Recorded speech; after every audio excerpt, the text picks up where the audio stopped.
Translation: the 50 qualities of Lord Krishna were all present in his body. Purport by Swangi Sesi Bhaktivedanta Swami Prabhupada. In the Bhakti Rasamrita Sindhu, the transcendental qualities of Sri Krishna are mentioned. Among these 50 are primary, Ayam Nita Sudham Yangaha, etc. And in minute quality, they were all present in the body of Sri Haridas Pandit. Since every living entity is a part of the Supreme Personality of Godhead, all 50 of these good qualities of Sri Krishna are originally minutely present in every living being. Due to his contact with material nature, these qualities are not visible in the conditioned soul. But when one becomes a purified devotee, they automatically manifest themselves. This is stated in Srimad Bhagavatam 5.18.12 as mentioned in the text below. Om Jnanam Ganam Dasya Jnanam Ganam Salakaya Chakshurimitamne Tasmai Sri Guruvai Namaha Vam Vishnupadaya Krishna Prasthaya Bhutare Mati Bhakti Vedanta Swaminiti Namani Namaste Saraswati Devi Gauravani Pracharine Ne Vishesha Shandavari Pasthati Satarini.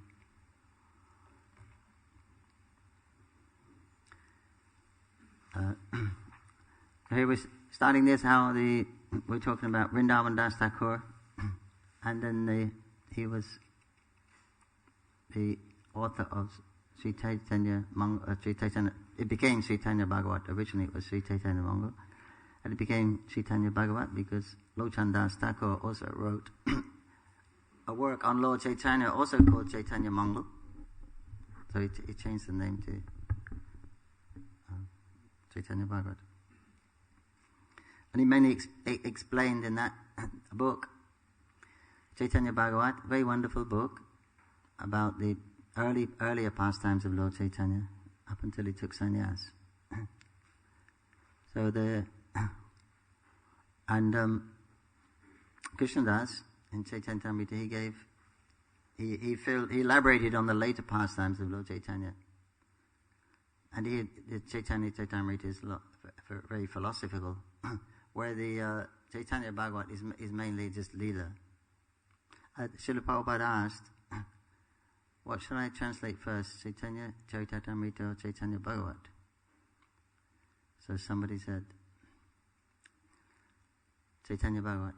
And then someone else said, Chaitanya Charitamrita. He said, I didn't know I never heard of Chaitanya, but just to be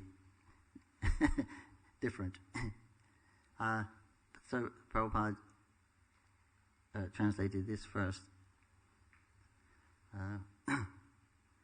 It's very deep philosophy in Chaitanya Charitamrita. And the Chaitanya Bhagavat is more or less describing the Lord's activities and his. It's all about he's dealing with his devotees, chanting, dancing, taking prasad, and falling unconscious. That's the main, in ecstasy. That's the main theme of the book. Every other page practically. It's a very wonderful book. It also mentioned in the previous sloka about he was the son of the illustrious Narayani, great devotee of the Lord, who used to get Lord Chaitanya's remnants. And maybe you can tell a story about her because it wasn't mentioned yesterday.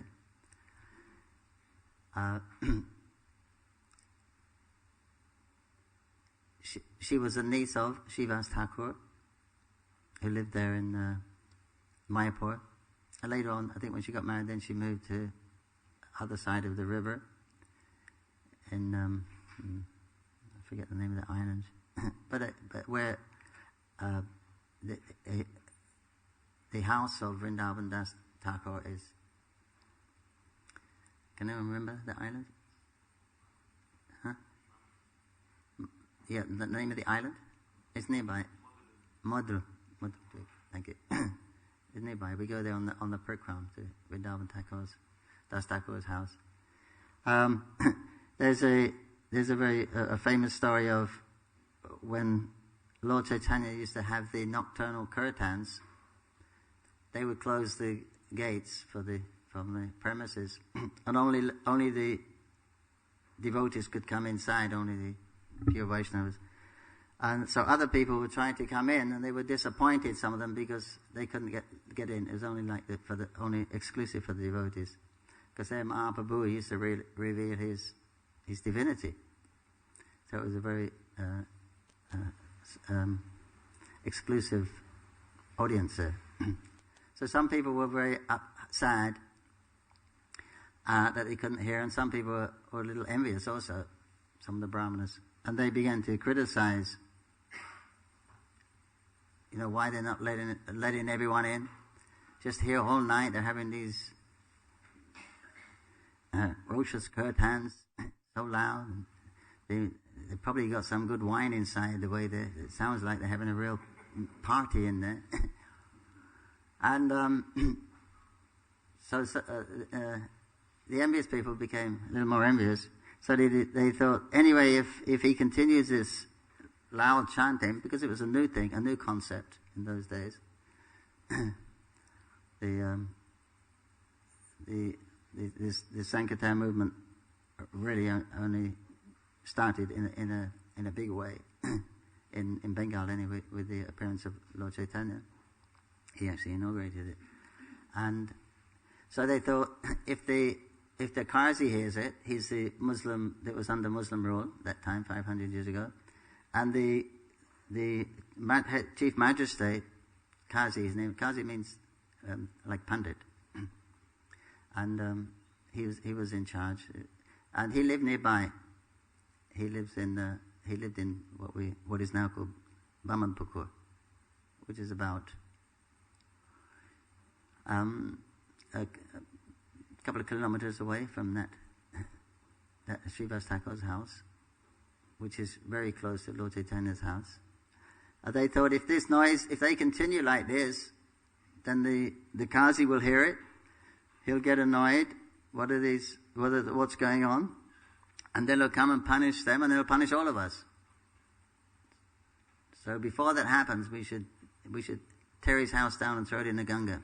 They were talking like this, things like this.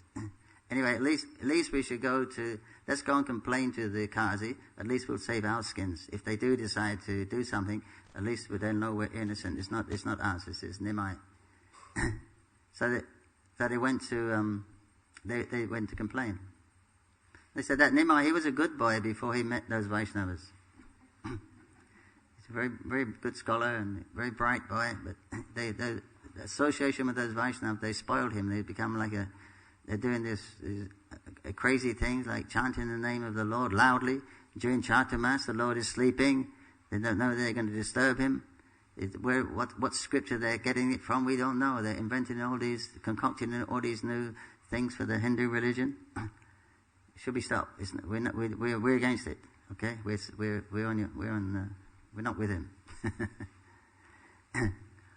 So then there was a rumor that they actually sent some police there, and so during the kirtan one evening, Lord Chaitanya stopped, and he was saying that this is I'm not feeling the usual ecstasy tonight. I think something's wrong, something in the atmosphere not quite right here.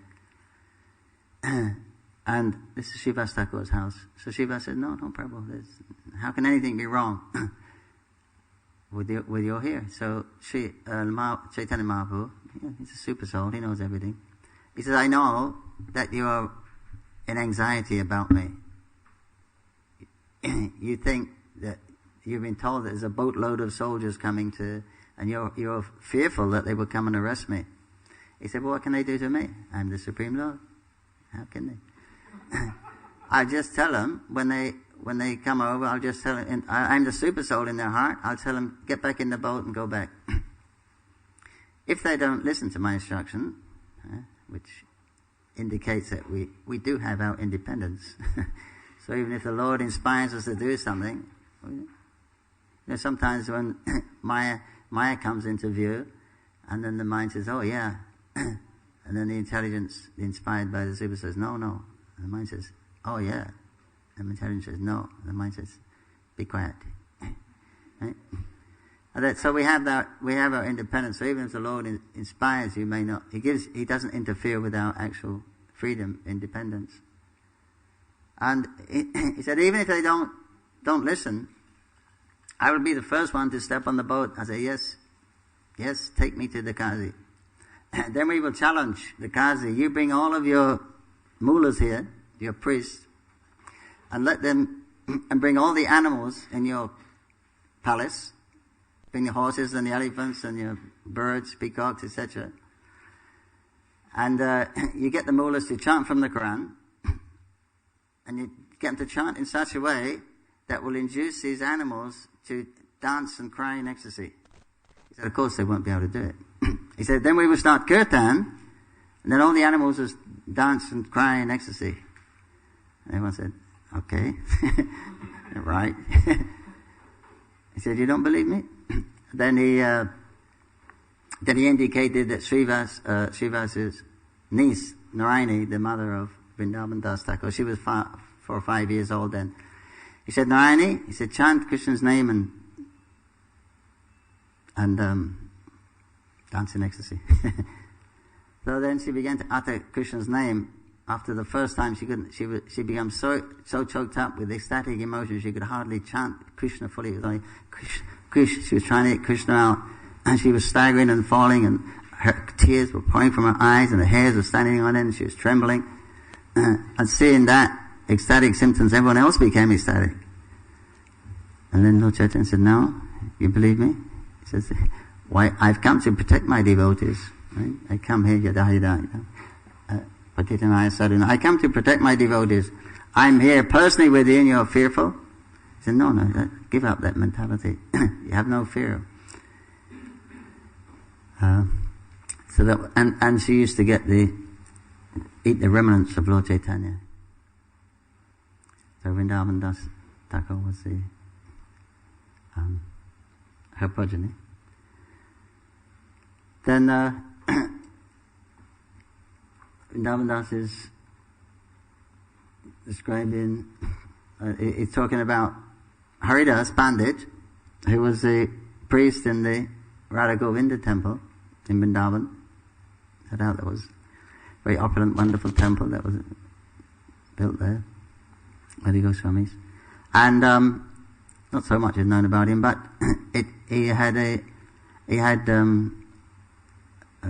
today happens to be the appearance of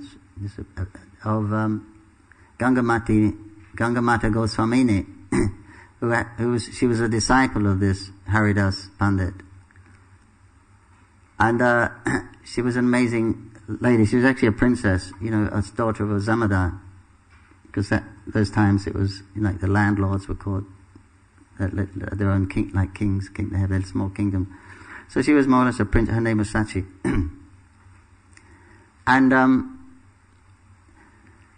she went to Vrindavan, and by Haridas's association, his preaching, she became a great Vaishnavi. And she became initiated by him. And he told her to go to, he wouldn't initiate at first. He said, you're a princess, and you won't be able to live in Vrindavan. Vrindavan wasn't like it is today. Loi Bazaar, it's a jungle more or less. You won't be able to manage this, but she became very austere. She gave up all her opulent clothes, and began to chant a lot of rounds. In 3 lakhs a day she was chanting. And he was very impressed. And he gave her initiation. He told her to go to Radha Kunda, and he had another disciple, I think her name was Lakshmi Priya, and she was also very renounced. They used to chant 3 lakhs a day there. Later on he sent her to Puri, and she stayed in the house of who was the king's pandit there? Sarvabhauma Bhattacharya. He had already left by that time, and she stayed in his house. It was kind of run down. She did some. It's still run down. Actually, just now, the whole place was crumbling. If you go there, but just now they're actually doing some substantial renovation with stone and things like that.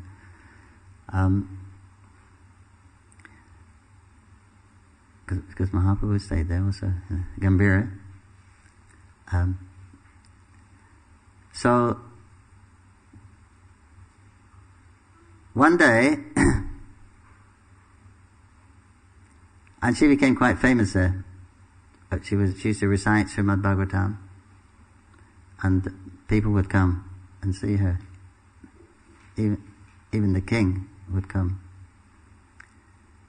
She would have a curtain in front of her while she was speaking Bhagavatam, because that was the custom of, well, that was because they're very chaste ladies, and generally they wouldn't appear in public like that. So in other words, the ladies would be in the room, and the men would be somewhere else. So it says they used to put a curtain in front of her. And one day somebody bought a deity for her. I can't remember the name of that deity. Something like Bankin Rai or something. A Brahmin came from somewhere, Jaipur, or somewhere. He gave this deity. He said, my deity, he told me that he wants to accept your service. So I brought him here for him. And she said, I can't worship a deity. I haven't got anything. She's just probably doing madhukari. So I can't keep a deity. I don't have any facility. I'm sorry, I can't accept it. But he said, no, the deity wants to accept your services. I'm sorry, and I can't do it. So then but the Brahmana, he left the deity in her garden under the tulsi trees. So at night time,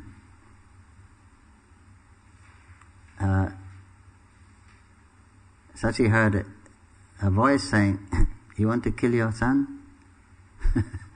What is that? I'm out here under the bush, being neglected.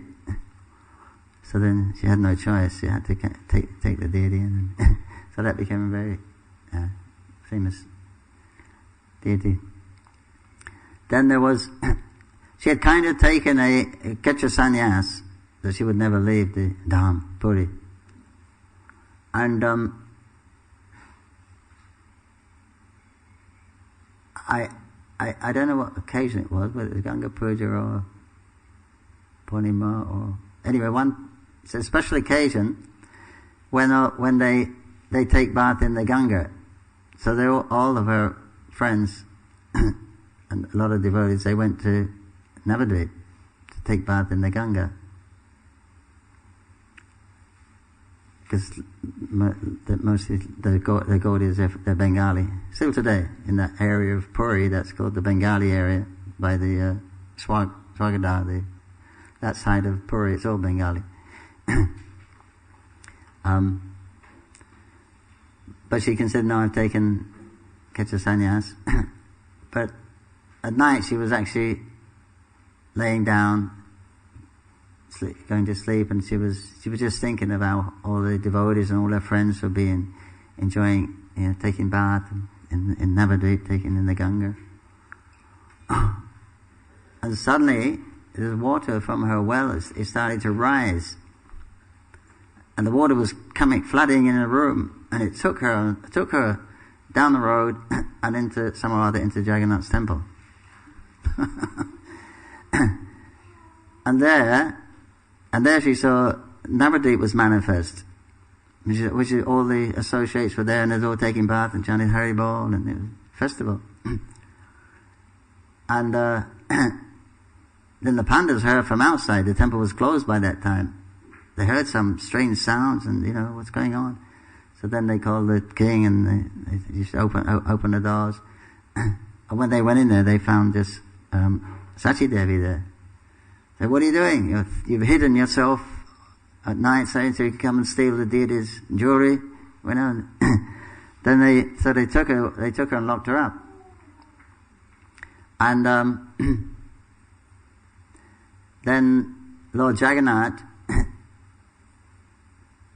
came into the mind of the king, and said, "You've made a very big offense here. She's my pure devotee. Now you should go and take initiation from her." And all the pandas, they should also go and take initiation from her. So he did that. So because of that incident, she got the name of Gangamati Goswamini. So today's her appearance day, I believe. And today is also the disappearance day of Baladev Vidyabhushan. It's also the appearance of Ganga Devi, the Ganges River. Baladev dedicates the Bhagavad Gita to Baladev Vidyabhushan for his commentary on Danta Sutra. Oh, Govinda Bhashya. That's a very interesting story. That at that particular time, Radha Krishna worship, at least in the mood of the higher three exchanges of Shakya, Vatsala, and Madhurya, it really wasn't known, Radha Krishna worship. But when after Lord Chaitanya, or just before Lord Chaitanya came, then it was coming manifest that Radha Krishna worship. And they had the king of Jaipur. He was also attached to his Govindaji. They had a Radharani also. Now the local Brahmins and the authority, they were Ramanandis from the Ramanandi sect. So they said they made a complaint. How come? What is Radharani doing on the altar? And which scripture is it mentioned that with Radharani and Krishna? Because we know Srimad Bhagavatam doesn't actually mention Srimati Radharani's name. Where is it coming from? And they couldn't get a good reply. So they more or less told the king that he'll have to take Radharani away. It wasn't bona fide. And I think they did. Actually took the Radharani away from Krishna. So the king was a great devotee, so he's really upset. So he asked that the devotees from Vrindavan should come and answer this question, because nobody could answer that. At that time was Vishwanath Chakravarti Thakur. He was a leading Gaudiya Vaishnava. But he was very old. He said, I can't go, but he sent his disciple Baladev Vidyabhushan, who's I think disappearance stated it. So Baladev began the debate, went there to debate with these pandits, and they said, first of all, what is your sampradaya? How can we debate with you? What is your sampradaya? Because there's a standard of debate. It's not that, not like the internet. They're qualified.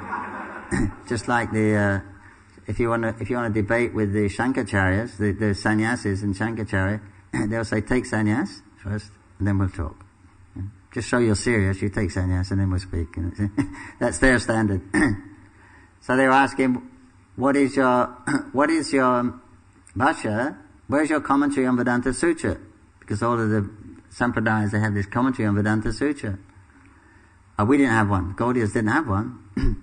And they said, Mahaprabhu, he said, our commentary, a natural commentary is the Srimad Bhagavatam. There's no need of an extra commentary. The Srimad Bhagavatam, it's 18,000, and it's a complete commentary, elaboration on the Vedanta Sutra. It contains the essence of the Vedanta Sutra. And that they wouldn't accept it. They said, no, everyone has a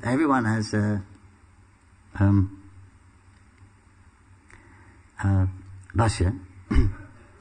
All the sampradayas. So they wouldn't. So that was the argument stopped there. And unless you have a bhashya, there's no further talk. So he said, okay, well, I will get one. I said, okay, we'll give you 7 days.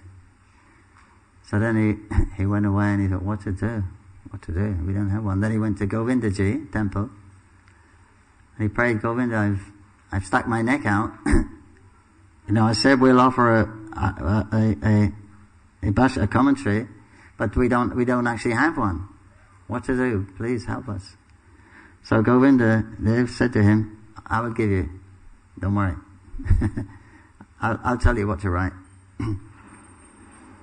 Jai Sri Radha Gokulananda Ki Jai. Sri Ramakrishna Ki Jai. And then, so the deity actually dictated to Baladev, and he took it all down. And then he returned again for the debate, and he said we have our bhashya. He said, what? Where did you get the bhashya from? He said, Govinda. Yeah, okay. Who can argue? So let's see. Then the debate began, and he soundly defeated all their arguments and convinced them of the superiority of Radha Krishna worship, the super excellence of Radha Krishna worship. And they were so impressed they wanted to take initiation from him. But he said, no, you're already initiated in a bona fide sampradaya. So he saved Radharani from being taken away from Krishna in Jaipur. And he gave that, and by his grace we have that his Govinda Bhashya. But we accept it. The Srimad Bhagavatam is enough. Nothing is missing in the Srimad Bhagavatam. So the illustrious people appear today. Then here we're talking about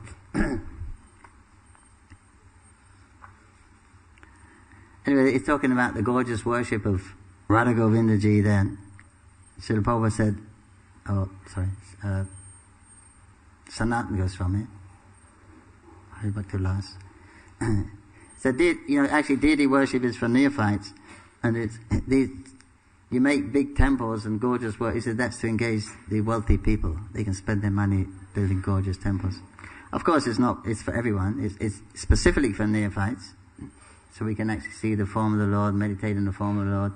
Then we go home and do our bit, and then we can always remember what Radha Gokulananda were wearing today, lovely peacock outfit, and he was wearing these nice ankle bells and a sash, a blue sash, and you can meditate like that. That's the purpose of the deity.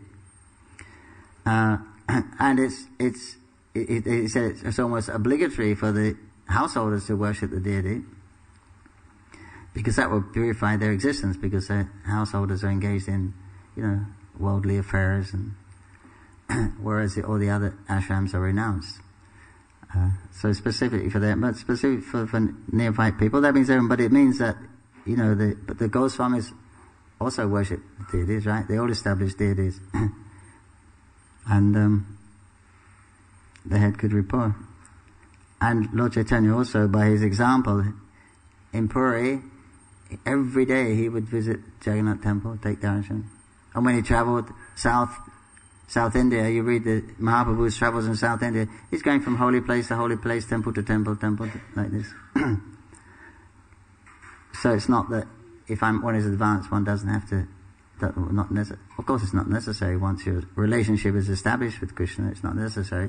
But it doesn't mean, advanced people don't worship the deity. We see they do worship the deity, even the Lord. So here it was, and he should be worshipped very gorgeously, like he was there before. He's worshipped too gorgeously, and they could see the temple, top of the temple from Agra. And the rulers at that time, they were a little anti. They didn't like that, so they come and knocked it down, or half of it down, or they put it down. But that's the deity should be worshipped gorgeously. He is the Supreme Personality of Godhead. And the acharyas here are given the examples of how to worship, please Krishna. He should be offered the best, as close as we can get to the kind of worship that goes on in Golok, Vrindavan. Of course they have natural opulence. The opulence is natural there, but otherwise we whatever opulence we have. And he's talking about the great qualities of Haridas, who was a head pujari there, and he came in line from Gadadhar Pandit. His guru was a direct disciple of Gadadhar Pandit. And all these good qualities like gentle, tolerant, peaceful, magnanimous, grave, sweet in his words, and sober in his endeavors, respectful to everyone, work for the benefit of all, diplomacy, envy and jealousy were unknown to his heart. Very nice. So the pure devotees, the 50 qualities of Lord Krishna were all in his body. And so that's why the pure devotees, they become very attractive, because it's going to mention tomorrow in the next section from the Bhagavatam how all the good qualities develop automatically in the body of a devotee. And that's why the devotees become very attractive, because all these nice qualities develop automatically. So then they become very attractive. But we're attractive. That's our experience. The pure devotees attractive. We like to have their association, and also one thing is that every living entity has these 50 qualities. It means we have them also. But because they're covered by our personal interests, then they can't be manifest properly. So our program and part of our Vaidhi sadhana is to give up these personal interests from the understanding that we're actually the servants of Krishna. Point. Nitya Krishna Das, that is our actual constitution. And we're meant to be doing everything for the pleasure of Krishna. But generally, we find that we look at, when we go through the day, we're always looking opportunities for comfort, how can I gain from this opportunity, how can I enjoy it. This is natural tendency of the conditioned soul. So that has to be given up, because actually it's when we view something, look at something with the view to enjoy, the senses say, senses go on, the mind says, yes, this will give you some relief, this will give you some happiness. Then we make a program how to achieve that. That's a conditioned state of life. But for the devotees, then we have knowledge of what is actually going on, and that everything is actually for Krishna's enjoyment, and that object or that person, they're actually made for Krishna's pleasure. But we think, how can I enjoy that situation? So it's not very, the mentality is not very conducive to bhakti. We're supposed to be the servants of Krishna and assisting in his enjoyment, but we want to use his property for our enjoyment, because everything belongs to Krishna. Right? Everything is coming from him, everything belongs to him. Of course, he doesn't enjoy the material world or material bodies or material things. It's a very inferior quality. But we distinguish like that. We make differences. This is good and this is bad in the material world. Because we don't know the actual standard of good. Although we are good, completely good, the soul is always perfect. Because we're the same quality as Krishna. Except for these few qualities we don't have. He has 64. We have 50. But that's dormant within us. And the love of Krishna is also dormant within us. But we're covered, or that's forgotten. Krishna covers us with forgetfulness. The first covering we get, the false ego. Then we forget our real identity as servant of Krishna, and then we identify through this body, through the senses, and then Haribol, in the material world, then you set out to fulfill our desires. This is called the world of Maya. So, when we have knowledge, we can actually appreciate what's going on. And then we can check ourselves, or at least we can try to check ourselves from our normal habit of looking at everything with a view to improve my situation by that. that is actually meant for Krishna service. And when you do that, you actually become peaceful. But because we're doing it for so long, how many births have we been here? No one can say. Some say hundreds of millions. You can't. That's why we call Nitya Bhada. You can't recall how long we have been conditioned. And so that consciousness is really ingrained in us that, we are this body, and then we can, by our endeavors and our intelligence, we can find a nice, comfortable situation and be happy here. And all the species of life are doing it, all the moving species of life, they're all endeavoring like that. And so it doesn't go away overnight just by hearing about it, understanding your position. Doesn't free you from that attachment, which is deep. But at least it's the beginning. At least you know. So knowledge has to be there. Knowledge of this, of what's going on. Otherwise, how we know we're doing the right thing? So this Chaitanya Charitamrita, as well as the explain about the wonderful pastimes of Mahaprabhu, it's very, very deep philosophy also going along with it. And this is said to be the postgraduate study for Vaishnavas. Bhagavad Gita, the preliminary, then Bhagavatam, the graduate, then Chaitanya Charitamrita, the postgraduate. But at the end of the day, when all the studying and learning has been done, the end of the day is you in the association of devotees, you chant Krishna's names and dance. And when you're tired, you take a little prasadam, then you get more energy and then carry on again. That's what it's all about. That's the conclusion. So we start our day like that, 4 o'clock in the morning. We start with the essence, Shravanam, Kirtan, Smaranam, Krishna. We see the form of Krishna. We're associating with devotees. We're hearing the holy names of Krishna. So that's the perfection. Now, at least for the body, anyway. Now that we just have to bring our consciousness in line with everything else. Otherwise, the engagement, when we engage in devotional service, that's the platform of liberation. At least on the bodily platform. The activities are not causing any karma. It's just the consciousness now that has to be trained. It's easy to push the body there, here and there, isn't it? It's easy to do that, but the mind is very slippery.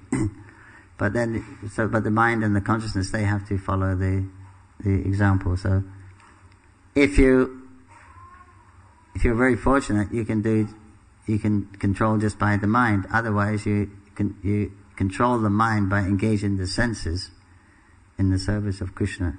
So we do both. We start at both ends at once. In this, we start from the purifying the senses by engaging in any kind of service, and we purify the consciousness by understanding that we're the eternal servants of Krishna. We're not this material body. We're the soul within, and that goes on from the first encounter with the devotees. So purification goes on all levels: the consciousness, the mind, the intelligence, the mind, and the senses. And to the degree that we surrender, then to the degree that these qualities will be manifest. Or you can say that the covering of the soul, as it gets purified, the false ego gets purified, then the soul becomes more apparent in that person. So therefore they became attractive, because the soul is all attractive. It's a part of Krishna. So therefore a person is pure, it's attractive, right? That's our experience. Because there's not much covering over the soul, and the soul is attractive because it's a part of Krishna, is all attractive. So that's why it is said that for the materialist, for the karma yogi, then the senses are important. How to enjoy the senses now and more in the future. Then for the jnani, or the yogi, then the soul is more important. Because the soul is the source of the body, in one sense. It is the life of the body, right? So that's more important for them. So in that case, then they can give up all kinds of sense gratification. They can renounce the whole world, all their pleasures, for that to taste that Brahman, to taste self-realization. Brahma Bhuta Pasanatmana, Krishna says, there's no other higher taste than this. I mean, there's nothing to compare with it in the material sense, happiness. So they give up the whole world for that taste. And then, but for the devotees, they can even give up that concept of liberation, complete freedom from the material energy, and the happiness of Brahmanda, because Krishna is the soul of the souls.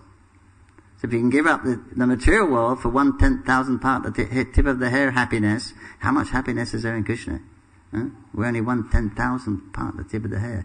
Krishna's body and soul are the same thing. So how much pleasure is that? So when you contact Krishna, then you can easily give up that concept of liberation, of Brahman realization. It's like the water of a hoof print in a calf compared with the ocean of happiness in Krishna consciousness, because that is the actual natural constitution. Because we're part of Krishna. And Krishna expands for his pleasure, so we're all part of Krishna, and we're given a separate identity, an individual identity, so that we can increase Krishna's pleasure. Right? The more the devotees, then the more exchanges, the more exaltation. The more the different varieties of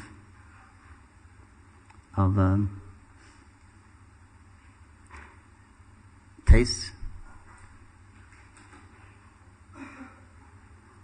So that's Krishna's business, in enjoying, tasting the exchanges of love with these different devotees. So that's why there's all grades of devotees there. And then we taught the highest principle there is Srimati Radharani, who embodies the Haladini, the pleasure potency. Although Krishna has hundreds and millions of gopis, he says, and each one is a slightly different temperament. Slightly different temperament. So whatever mood Krishna is in, there's a gopi, for instance, gopi, exactly to match his mood. That's intelligence. Exactly to match his mood. But in Srimati Radharani, you'll find she has a whole 360 degrees of moods. She can change from complete left wing to completely submissive to completely in her mind that's completely hard to get. She'll go away, Krishna, no chance. So she has all of those.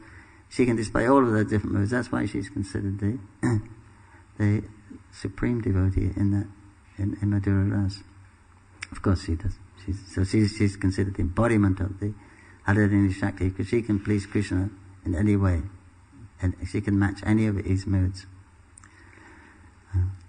But anyway, the process is so nice. It's chanting the holy name and hearing about Krishna and associating with those other pure souls,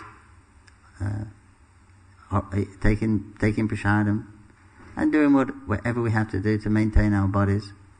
It's a very nice program. As Lord Nityananda says, simply Ananda. The process is simply Nanda. Once Srila Prabhupada was asked by an interviewer, what would you do if you found out Krishna wasn't God? Prabhupada said, I wouldn't change anything. He said, because his life is so nice. Associating with, saintly people. But of course, Krishna is God. But he was saying how the process is so nice that why would you give up that lifestyle anyway? It's completely in the mode of goodness, relatively speaking, but it's actually transcendental when we're actually doing it for the pleasure of Krishna. So we're very fortunate to have the devotees have come and picked us up somehow or other and brought us to the lotus feet of Radha Gokulnanda and Nitai Gaur, so we can enjoy and appreciate our Sangha and the opportunity to engage in devotional service in such a congenial atmosphere. Sri Chaitanya Charitamrita ki, Srila Prabhupada ki jai. Hari Bol Premanandi. Hari Hari Bol. Hare Krishna.